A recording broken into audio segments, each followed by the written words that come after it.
Well, as we continue to learn more about the closing of the HSHS hospitals and Prevea clinics in western Wisconsin, the numerous effects of the shutdown are just starting to come to light. Sacred Heart Hospital is the only place in Eau Claire and the Chippewa Valley that provides inpatient behavioral health services for minors. So if an individual is going through a mental health crisis and needs to be admitted for assistance, they'd likely be placed at Sacred Heart. Now, without Sacred Heart, the closest hospital providing this resource is at Gunderson Health System in La Crosse. And if they're unable, or if they're full or unable to take a patient, that reach goes even further. If we look at the distance that people are going to need to travel more frequently now to receive inpatient behavioral health services, you're taking them out of their community where their resources are, where their natural support system is. Now, we reached out to staff with HSHS about the closure of this resource, and they said, quote, "We understand patients will have questions about transitioning their care, and we will do everything possible to assist them in finding other providers."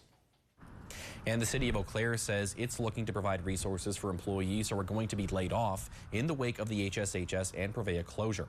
Eau Claire City Manager Stephanie Hirsch says these pending layoffs are considered a major employment change, which triggers federal aid through a program called Rapid Response. She says this program will provide assistance and structure to those looking for new employment. It's our hope that they all stay in the Chippewa Valley. We know that our medical providers and from all the different positions, from administrative to the direct providers, all the support staff are talented, hardworking, experienced, and we really want them and need them here in this community.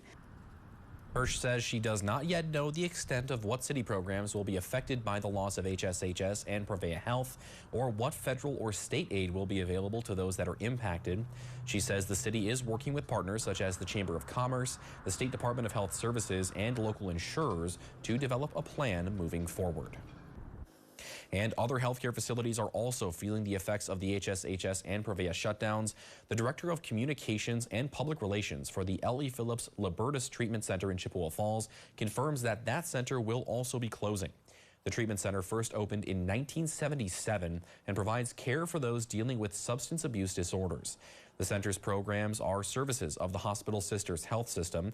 HSHS says it will attempt to assist patients at the treatment center with care transition plans. And a community organization is reaching out to help out HSHS and Prevea employees that are being let go. Today, the L.E. Phillips Senior Center Board of Directors voted unanimously to offer free membership to all laid-off healthcare workers who are eligible for Senior Center membership. Anyone who is 50 years or older is eligible to join. The free memberships will be good for a year and include use of the fitness center. HSHS and Prevea employees interested in a free membership should contact the Senior Center for more information.